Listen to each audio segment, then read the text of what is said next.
Hello, everyone. This is Ed Brenniger, and welcome to the Eddie Network podcast. My guest today is Laura Virili, and she is a friend of John 𝗀𝗏, who has been on here, and John introduced us. So understand that this is the magic of the Eddie Network podcast, which is we meet people by networking through introductions. And I'm so glad to have you here, Laura. John has given you a great recommendation, and I can't wait to get to know you a little bit today. Oh, thank you so much, Ed. Thank you for having me. It's a pleasure. It's an honor. And I have to tell you a little secret. John and I literally just met. So John and I met online through LinkedIn. We're in the same industry, in the financial services industry, and I post pretty regularly on LinkedIn. And the posts are more about relationship building and using online to create that relationship and then taking that relationship offline as quickly as possible. So I call that the online offline, or the 𝗍𝗏 method, because you start online, you take it offline, you go back online. And John and I lived that because he was here in Dallas for a conference and said, "Hey, can you meet me for coffee?" I said, "Absolutely, let me clear my calendar." So we met online, we took it offline. We had a great conversation. In John's generous spirit, he introduced me to all the folks at the conference. And then we took pictures, of course, and we put it back online. And now here you and I are online, and that's warm introduction. And that's really what's happening in today's world is we have this platform, which is social media, that everyone's on, to really share who you are and what you're doing to deepen those relationships, to share what you're doing in life, your beliefs, whatever it is you want, right? I mean, there's now social media influencers that are famous that would have never happened in the past. But the real magic is the offline, because we're still human. We're still human at the end of the day, and we still need to be together. However, I did read a stat, and trust but verify, that after 2 weeks, someone can't remember if they met you online or in person Oh, is after that two right? weeks. Yeah. So Ed, I'm going to quiz you in 2 weeks. Did I meet you online or did I meet you offline? So, That's but it's very the that's a magic, right? that's very interesting. I know. I meet a lot of people, so um, I'd have to um, categorize that according to geographic location. That's right. That's right. But I mean, there's physical chemistry happening when you're with Yeah. someone, good, bad, or indifferent. There's chemistry happening, and that's what we need to keep in mind as we move forward in this age of AI. I mean, we really need to become more human and have more offline experiences, because you and I probably can detect AI, they call it AI slop, in 2.2 seconds. I mean, it's now literally so apparent, and you really need to sit down and put pen to paper or fingers to keyboard and let it be your voice, because authenticity now is really king or queen. It's not the AI. Yes, use AI as a tool, but then use, they call it 85%. Use AI to get you 85% of the way there, but then the last 15% is really who you are as a human. Because the beautiful thing about AI is it frees up so much of our time. Like I can delegate so much to AI today that it frees up my time to spend more time with clients or prospects or friends or family. It's a beautiful thing. And Lord God knows where it's going. It's kind of scary. I literally, now you can talk to, I use chat and Claude somewhat interchangeably, but you can now have a conversation with ChatGPT. The other day, I I made it laugh, and I was kind of like, I was driving as I was brainstorming with it, and I was like, "Oh well, and you're like a human." I was like, "Oh, and now I'm thinking you're a human or a person," and it started laughing. Oh, okay, this is scary. This is scary. But my goodness, the way it took my brain dump, because I like to brainstorm in the extremes, and it's a great brainstorming partner. So I was just driving. I love Tony Robbins, and he calls it net, no extra time. So I use that net time, like driving or doing hair and makeup, to educate myself listening to podcasts or to brainstorm and talk about a great at this point, a great brainstorming partner. It's rather mind-bending, and we don't even know what it's going to look like. And we have no idea. I don't know about you, Ed, but I grew up with a party line. So I'm like, yeah, we had a nine family party line. My mom got it down to 5. I remember that. And then eventually I got the teenage line. I had my own phone number. I thought it was so cool. But while I was driving around on my @𝗵𝗃𝗶𝘁𝗄𝗵. I think this is really. Yeah, I'm aging. I'm dating myself here, Ed. Oh, you're well, it doesn't matter, does it? It doesn't matter. It's kind of fun. Yeah. And people love nostalgia. That's what I've discovered. I was recently speaking at a UBS event, and the individual I was sharing the stage with for a fireside chat, he and I met at Merrill Lynch 30 some odd years ago, and I have a Merrill Lynch phone book from 1996. So I took it with me, and I said to share with the advisors in the audience, this is the power of relationships. This is, back then it was only offline, but now we've got both. And I'm like, I wouldn't be sitting on this stage today if it wasn't for the relationship I established with Mitch Slater 30 years ago at Merrill Lynch. Yeah. And that relationship has evolved. And he invited me to share the stage with him and conduct a fireside chat. So it's like you said, Ed, it's all about relationships. And people that try to sidestep that, it's just silly. I have address books going back 50 years to when I was, in Great college. fun, right? Yeah. And I went through one of them the other day, and I'm thinking, I don't know any of these people any longer. And none of these people are in my life. But I've done a lot of Interesting. a lot of moving, since I finished high school, I've moved 11 times. So there's been a lot of change. And my network of relationships is constantly changing. But that's where you realize the most growth, when you move and you're forced to create those relationships. And it's so great for the brain because you're opening up new neural connections every time you make those moves and have to discover where the new supermarket is, or the new Home Depot, or Sephora, or wherever you shop. Or if you're starting a new business and you just moved to town and you're starting like that. This is what happened to me 31 years ago. We were living in West Virginia. I was working at a college, and that job basically came to an end.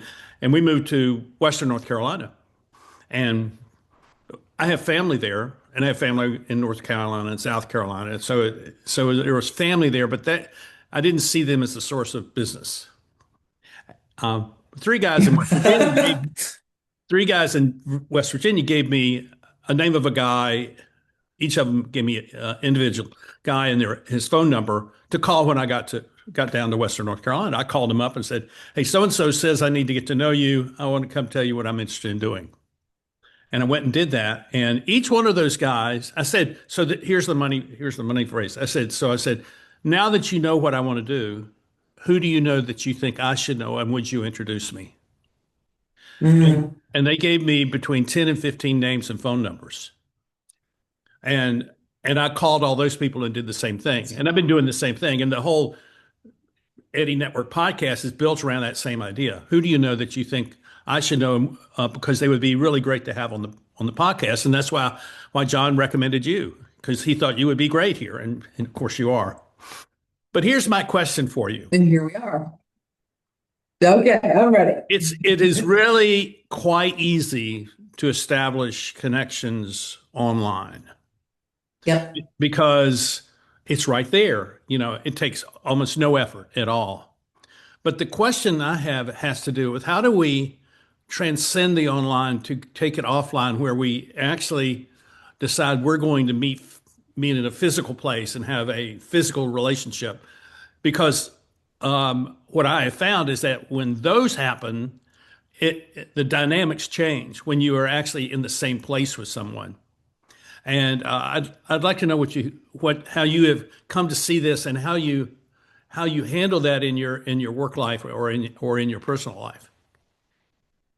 Yeah, it's a great question, because online is so easy, right? Mm-hmm. I get up, I get ready, I walk into my office, I close the door, I turn on the computer, and here we are, right?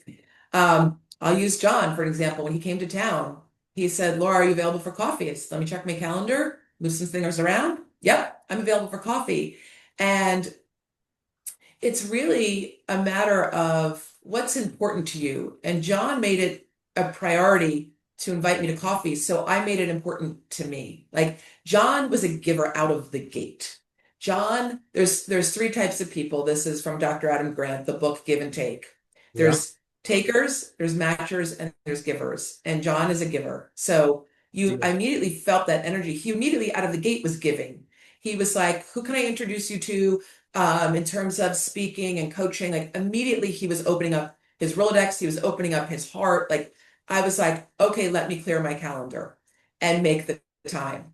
The same thing with another individual. She saw me speaking at the Money Concepts Conference last year, and she sent me a note on LinkedIn and said, I saw your keynote.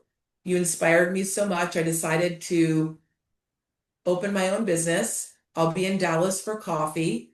Do you have some time? And just her telling me how much I inspired her was enough for me to say, let me make the time for this individual. Now, we all know takers, right? If someone is a taker, you're not really going to carve out the time for that person. We know takers. We've all dealt with takers in our lives, and it just feels icky, right? But John and this woman, 𝗃𝗏, they both showed up giving. I mean, 𝗃𝗏 was giving of compliments and flattery, right? And then meeting her in person, I was like, are you considering this, this, and this? And she's like, I really hadn't thought of that. And then vice versa. She's like, oh, what you're building with your business, I have some people to introduce you to. So it's that chemistry that happens when you're with that individual, but it's really a matter of how that person establishes the relationship out of the gate.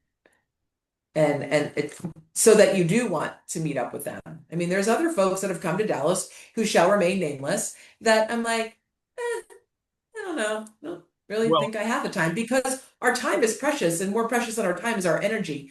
And when you meet with someone, I'm a very active listener. I'm completely listening to you. I'm not distracted by anything.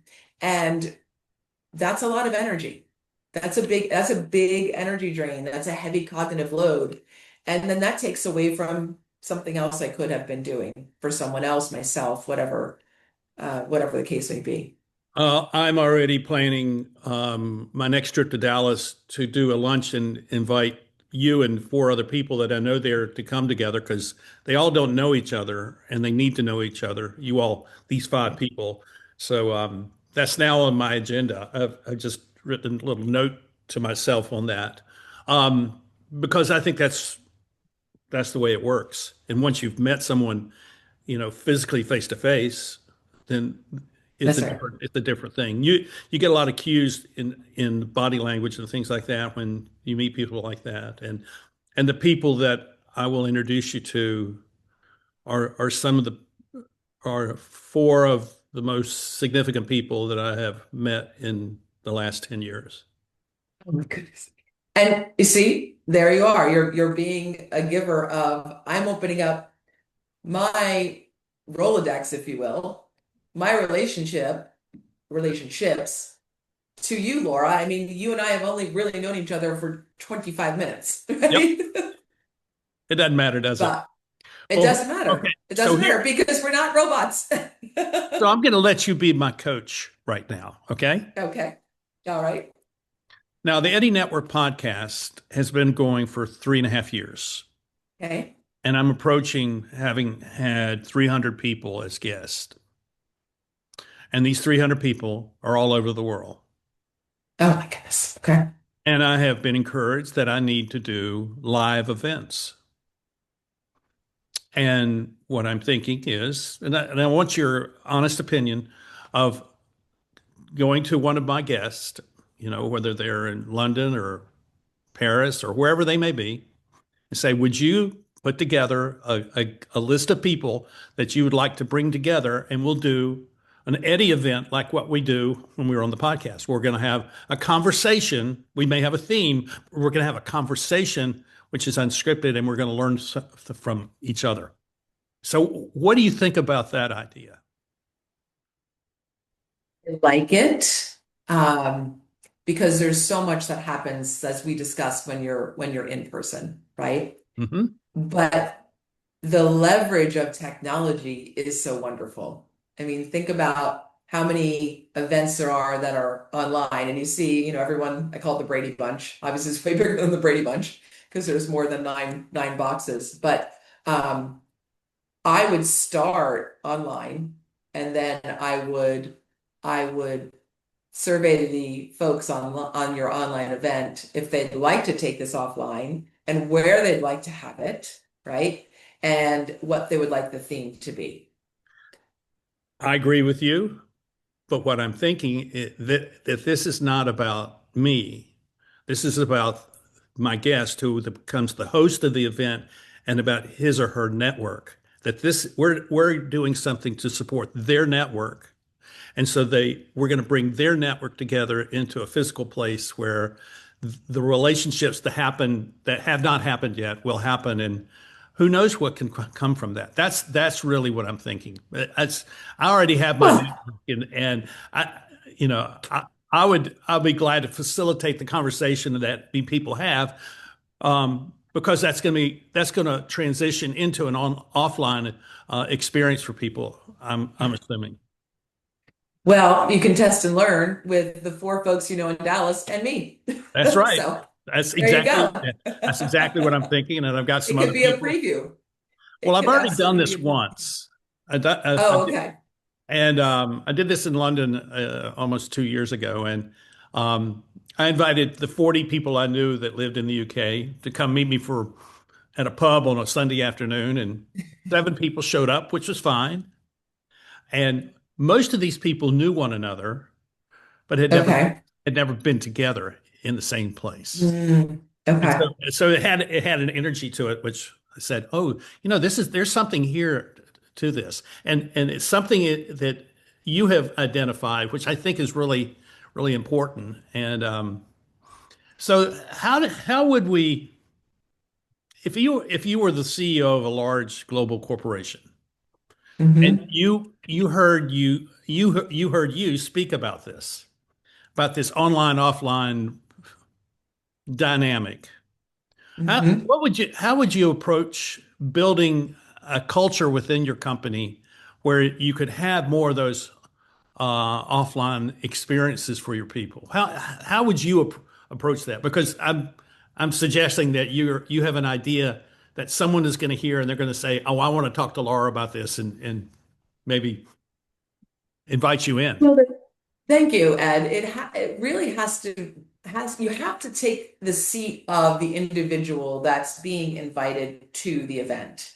And if they get the invitation, so if a CEO of a large corporation says, okay, you know what, we're doing all of these online town hall meetings or online events, and now I want to take this offline. I want all of these employees to come together. Well, first, the employee has to be excited about it. So what does that look like? What does that message from the CEO look like?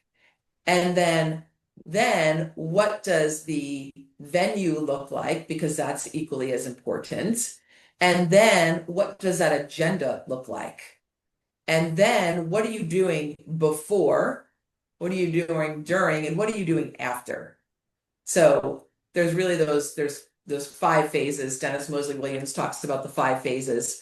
And what are you doing to continue? Dennis calls it the exit phase. That's really the magic. What are you doing to extend that experience? What does that look like? So there's a lot of thought that has to be put into what this looks like. And my assumption is the CEO is looking for the individuals in his organization to bond, have a tighter bond, and to retain them.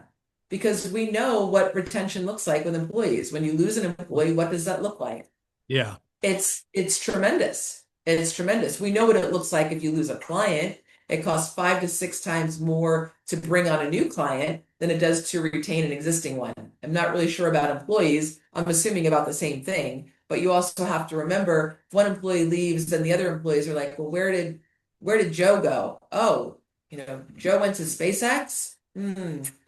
Maybe I should start looking at it, because there's also that ripple effect.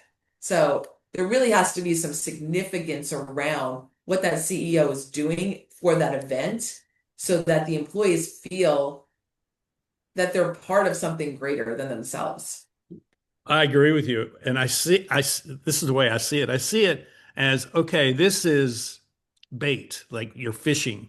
This is bait. And we're going to place this thing out into the future. We're going to say, in 2 years, we're going to have these events. But in the meantime, we're going to do things to build rapport, and we're going to build a sense of a new culture of leadership, or a new culture. And the CEO has to somehow demonstrate his or her sincerity, so that people trust that this is just not another marketing to the masses sort of program. That's right. Right. And it comes from the top down, right? It permeates from the top down. So if the CEO is just dialing it in, people can feel that. Our BS meter is so heightened. It became heightened years ago with technology, and now we have a BS meter that's even better because of AI.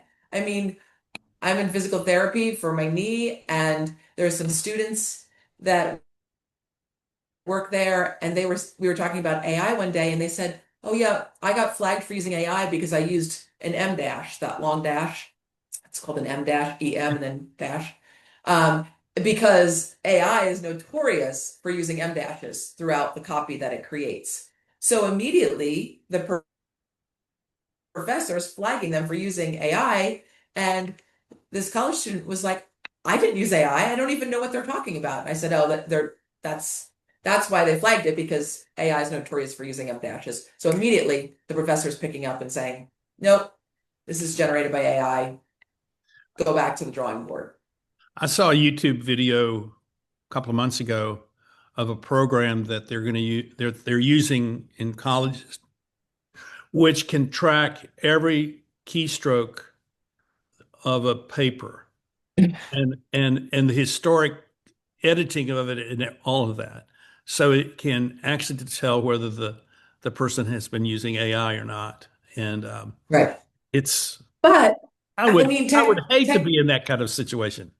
I would hate to be in that kind of situation. And oh, by the way, education system, it's time to evolve, right? Like, it's time to evolve, because these students are going to school for 4 years or whatnot, get their master's. And when they get into the workplace, they're going to be using AI. And I'm sure they're using AI in school as well. So the school system can't cut this out. They have to adopt it. They have to embrace it. The same thing in every aspect of our life. So what's the transition that we all have to go through if AI is going to be valuable to us over the long term? What do you see as that transition in our own thinking and our own performance? I see it as using AI as a tool. Use it for what it is, and then keep the human side in there. So it's great for those repetitive tasks, like I had mentioned earlier. It's great as a brainstorming partner. It's great to get you 85% of the way there. I'll just do a brain dump and let it come back with a first draft. And I'm like, okay, this kind of sort of sounds like me. And then I'll go back and revise it. But I would say use it as a tool. Use it as a tool to free up your time so that you can do more creative things. You can deepen the relationships with other individuals. Whatever it is that you love to do, it will free up the time for that. Yeah. So use it for what it is and not what it's not meant for, right? So it's not meant to replace us as humans, which I think a lot of companies will use it to that level. I mean, we all know what it's like to call a company and you're stuck in that, I think they call it like a VPN system or something, and you're just so frustrated because you're like, I just want to talk to a human, right? Yeah. So okay, use AI to perfect that, but then at the end of the day, give us the human. Give us the human where we want the human interaction. It's a tough one. It's absolutely a tough one. But I think if the companies out there are smart about it, then they're going to be the ones that rise to the top. Are you finding, how do I ask this question? Are you finding that, how do I, what I'm interested in is how AI gets used in how we communicate with one another, person to person, and how it's being used, and in what manner is it being used, and whether it's, and how do we measure its effectiveness if we're using, like if we're using, like if I send a letter out to an email out to all my guests, obviously I'm going to use AI to organize that. I may not Absolutely. use it to write the letter or the email, but I'm going to use it to organize that. How do you see that unfolding from where you sit? Well, I would say that you need to train the AI so that it sounds like you, to start there. They call them MD files, markdown files. So train the AI to sound like you. Again, use it as that tool. I think you need and this is what I've done, is I've spent the time to have AI, and it takes hours to have AI sound like me, make decisions like me, etc. And these are all markdown files. So I have a decision markdown file, I have a voice markdown file, I have a relationship markdown file. So I have all of these files so that when I go in, I don't have to tell it again anything. Obviously, if you have memory turned on, it remembers things. However, it also needs to know what you would never say or what you would say. I like emojis. Some people hate emojis. I like emojis. I think they're fun. Some people will never use emojis. And I'll say, okay, use emojis sparingly. Oh, by the way, don't ever use an M dash. Right? But the cool thing is I had AI and Claude in this instance interview me. So it produced a document of about 100 questions. And I sat down, I downloaded Whisperflow. It's a voice to text software.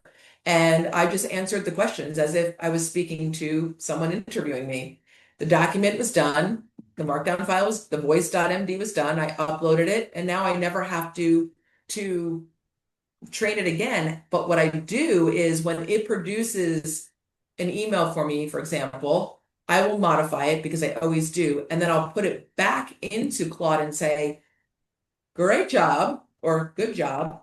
However, this is how I actually crafted the email. Or this was the final email. And it will say, oh, okay, because it knows that I'm warm. So it will say like XO or love. I'm like, oh, no. I'm never signing off saying XO or love. Like, but I'll say best or only my best or appreciatively. So it's in that training phase. So yes, you have to put in some of the work ahead of time. But then it's fantastic in terms of, hey, I'm interested in, like, I've seen women that have on, and this is kind of like, I don't know. I'll see a woman with a really cool outfit, or I'll see it online, like an Instagram, and I'll take a picture of it and I'll go into Google search and it will come back and it will tell me exactly where that outfit is from and how much it costs. And oh, guess what you can do now with chat? You can say, hey, here's this outfit that I love. Let me know when it goes on sale. So, yeah, I mean, you don't even have to waste any time doing any of that heavy lifting. So it has a concierge component to it that is beneficial. I love that. Yeah, let it be the personal concierge of your life, right? Yes. Yeah, I like that. I like that. How do you see the world of social media evolving through all of this? Because I mean, it's clear to me that much of what is now on the social media platforms is AI driven. So how do you see our relationships, our online relationships being manifested in a time where AI is kind of taking over social media? Yeah, well, that's again where the authenticity has to show up. I mean, if you want to use AI for your posts, okay, great, use it. But when you're commenting back to folks or you're commenting on theirs, don't use AI. Use your own human voice. Use your expertise, because that's where you have the ability to shine. Again, we're calling it AI slop because you can sniff it out from a mile away at this point. I mean, you and I can pull up, LinkedIn right now. We can go through 10 posts and we can say that was generated by AI and that was authentically created. So again, use it. It's the 85% rule. Use it to get you 85% of the way there. Well, I think the challenge is that you and I talking to one another, that's fairly easy and that's fairly straightforward. But we're being fed all this information, which is AI generated, and we're treating that as if it's an authentic voice. And maybe it's representing an authentic voice, but it's not the authentic voice. It's not a relationship that we're entering into. So we get kind of correct. And the thing that I've noticed is that all of this. Yeah. And I think that's one of the challenges that we face. Well, the problem with AI, there's a few things. One, it's super confident in itself. It's so confident and authoritative. You're like, oh my gosh, it must know what it's talking about. And two, it also hallucinates. So I'm like, okay, what's happening here? Some of the stuff that it comes back with, I'm like, oh my gosh, like, what are we doing? So there's that component too. So you really have to fact check, to read it, and it's also made to like people, it's a people pleaser. So it's also like complimentary. And I use it a lot for decorating. Oh, you have beautiful taste, Laura. I'm like, no, just be straight with me. Like, if this piece doesn't work here, just tell me. So and you can train it to do that. You can train it to do that in your settings. And well, it's mimicking what I see in a lot of businesses and a lot of stuff online before AI emerged, where people simply were complimenting people, oh, congratulations, or that was great, or, and there was not really interaction going on. It was just signaling, I hear you, I like what you said, or something like that. And it's rather shallow and really not very impactful in the long run. And that's right. I see that AI is kind of taking over that role, and which really says, okay, let's get real with each other. Let's talk about what a real conversation looks like, and let's have it unscripted, where we're not having to follow somebody else's script. Let's say, well, I want to talk about 𝗿𝗵𝘃𝗶𝘀𝗶 and how you end up owning one, or what's the story behind that, and just that sort of thing, because AI is not going to come up with that, and well, I don't think it might. If it showed up, it might, because John wrote a blog post about it, and so AI might go out there and grab it right when it's scraping and crawling and doing what it does, but it doesn't know the original story of the 𝗵𝗃𝗁𝐺. I mean, John wrote about it, but it doesn't know the how, what, and why, and the essence of that was, I started working when I was 11 years old. I'm from Jersey, and I was a picker. So I was picking tomatoes because I have an older brother and sister, and they would go to work. And I'm like, well, what am I going to do? So I went to work with them. And my sister was picking tomatoes for 50 cents a basket. So I'm like, okay, cool, I can do this. So I started saving my money. And we drive at 17 in New Jersey, not 16 like most other states. And at 16, I had enough money to buy this 𝗵𝗃𝗁𝐺, which was the it car back then. Yeah. So I convinced my parents, I don't know how, to buy this car. And well, I do know how. I had one negotiating point, and that was, we know the previous owner. That was it. I mean, it should not have been driving an 𝗵𝗃 at age 17. So it sat in the garage for a year, and at 17, I was out on the road and probably got a ticket immediately. But I loved that car, and it was the it car, and everyone's like, oh, your dad bought it for you? I was like, no, I bought it myself. Like, literally, I bought it myself. and I pay for the gas and the insurance and the speeding tickets. So, that's the story of the 𝗃𝗃𝗃𝗃. But again, it goes back to like authenticity and nostalgia. Like John was like, "Oh my gosh, I dated a girl that had an 𝗃𝗃𝗃. Like that's the coolest car." And anybody from our generation is like, "Oh, that was the it car." Now, kids today are like, "What are you talking about?" But again, and that's a connection point, right? That's a connection point to the point that like John did his research on me. He knows I have a sweet tooth. I show up to meet him. He's got a plate of chocolate chip cookies, and he's like, "Okay, eat the cookies." I'm like, "I can't eat 4 cookies."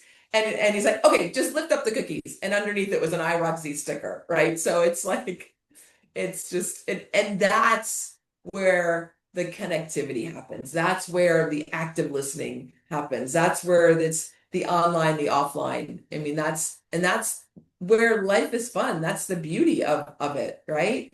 That's the beauty of it. That is the deepening of the relationship. It's I hear you, I see you, and here's a fun sticker. Yes. So that's really the essence of who we are as humans. Yeah. Yeah. I mean, it's I was talking to my daughter the other day, and she's like, "Oh, I want this tray for my vanity, but I don't know where to find it. And maybe I'll go shopping." I'm like, "Give me your phone." So I did a little search, and I'm like, "Here you go. You can get it on Amazon, of course."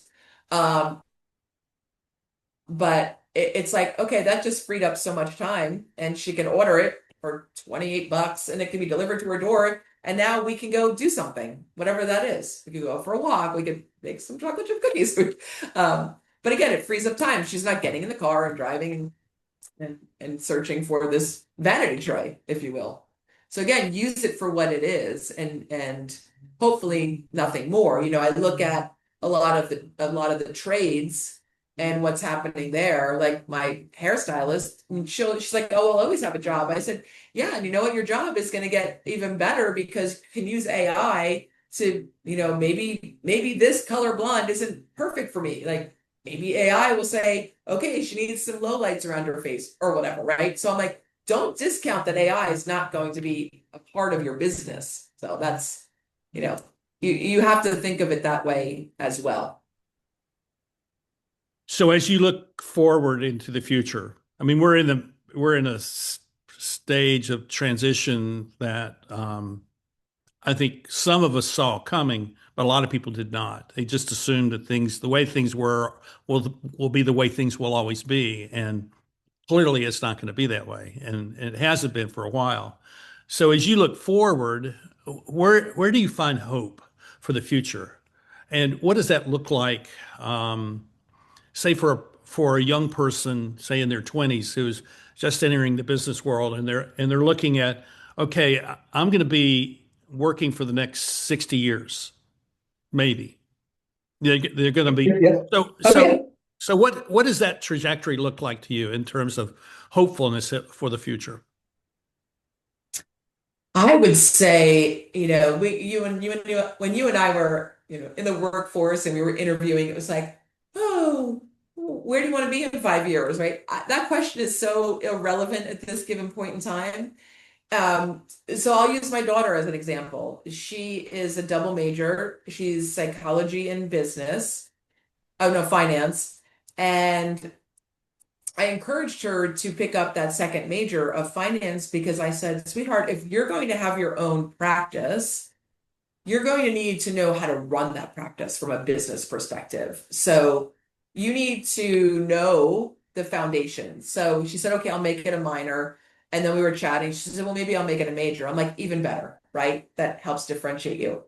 So she was studying for a finance exam, and I said, "Well, I'll help you." And I'm like, "Oh my gosh, I don't know if I can help you." So I used AI to help her. Like I went into Claude, I explained the class, and it came up with questions. And then I was thinking about it, and I said, "My goodness gracious, like life is short. Like life is really short." When I went in for my knee surgery, they give, the band, and they say, "Okay, is everything correct on your band?" And I'm like, "Yeah, except my age." I'm like, "Is that really my age? Like, how can this be?" Right? Yeah. Life is fast, no matter what our longevity is. I mean, I think today they're projecting folks will live to 150 years old. So after her exam, I went back to her. I said, "Listen, if you don't love finance, don't make it a major, make it a minor, have a working knowledge of it. But life is short and you have to do what you love. And we don't know what technology is doing. I've heard that people are using AI as a therapist. I'm using it as a brainstorming partner. And guess what? It's pretty dang good. I'm like, wait, do I need a performance coach? Do I need a coach? Like, this is producing some really good recommendations. So I would say you really have to do what lights you up, whatever that is. And you have to just pour into it. Because, like, let's just look at the influencer Alex Earl, Jersey girl, fellow Jersey girl. She literally went to University of Miami, and her alleged claim to fame was get ready with me. So she was like, okay, I'm going to get ready. I'm going to do my hair and makeup. I'm going to turn the camera on. And she did a whole get ready with me. People are now duplicating it. But she is now so incredibly popular. She has her own skincare line because, again, she was vulnerable around her skin. She's like, I break out. Here's my acne. I'm going out tonight without makeup on. So it's like, this girl did exactly what she loved to do. And that was share probably her love for hair, makeup, fashion. And now look at, I think she's on the cover of Time magazine as like one of the most influential digital creators. So I would say in the past, I was like, don't follow your passion. It could make you poor or whatnot. But at this point, we don't even know. We don't even know what technology will enable us to do. So pour into what you love, be smart about it, and use technology as that tool, right? I mean, it could be down to my daughter right now. We're in Texas and she still loves the Northeast. So do the research. Do the research for your master's. Like, use AI for that. I totally agree. And, I grew up in an age before any of this ever emerged. I mean, I went through, I'm a retired minister among other things, and I went through seminary, and there was nothing talked about entrepreneurship at that point in time. Right. And that's exactly right. And here I am trying to be an entrepreneur of some sort, because what I found was I had to take over control of my life and make decisions that would lead me, as you say, to a place where I felt some passion, and I felt that I had something to offer. And I'm asking this question because a lot of the people that I meet are Gen Zs, a lot of young people in their early 30s and 20s and late teens. And it's fascinating having conversations with them because they're figuring this out. And